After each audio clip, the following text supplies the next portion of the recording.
A privatization does not mean you take a public institution and give it to some nice person. It means you take a public institution and give it to an unaccountable tyranny.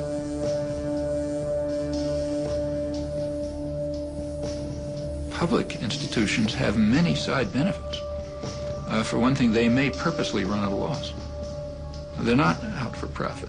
They may purposely run at a loss because of the side benefits.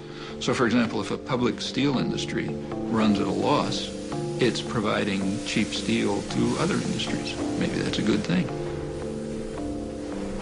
Public institutions can have a countercyclic property.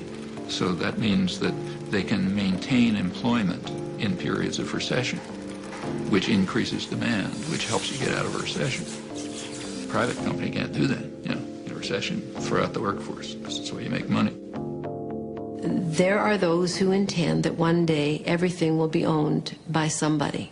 And we're not just talking goods here. We're talking human rights, human services, essential services for life, education, public health, social assistance, pensions, housing.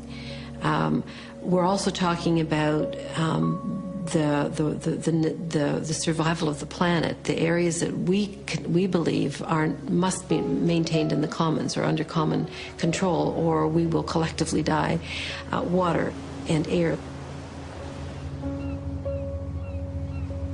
Even in the case of air, there's been some progress.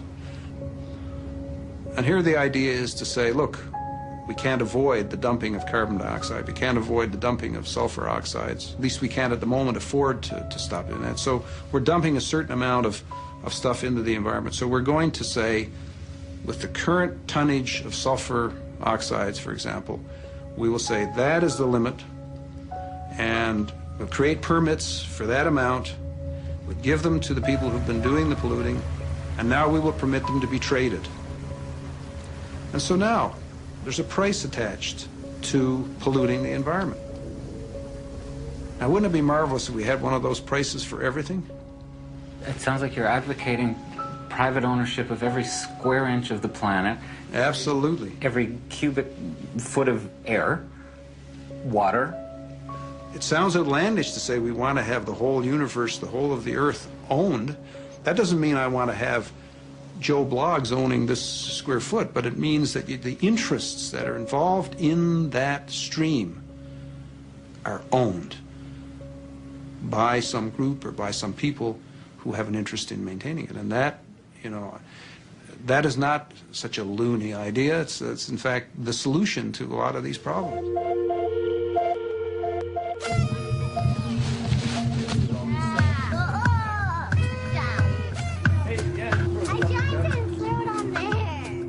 Imagine a world in which one of the things owned by a corporation was the song Happy Birthday. In fact, an AOL Time Warner subsidiary holds the copyright. In the past, it has demanded over $10,000 to allow you to hear anyone sing this popular song in a film. We didn't pay. We preferred to use the money to fly our crew to Boston and Los Angeles to bring you the following story. 5, 4, 3, 2, 1. Off into space. Man, that takes real teamwork.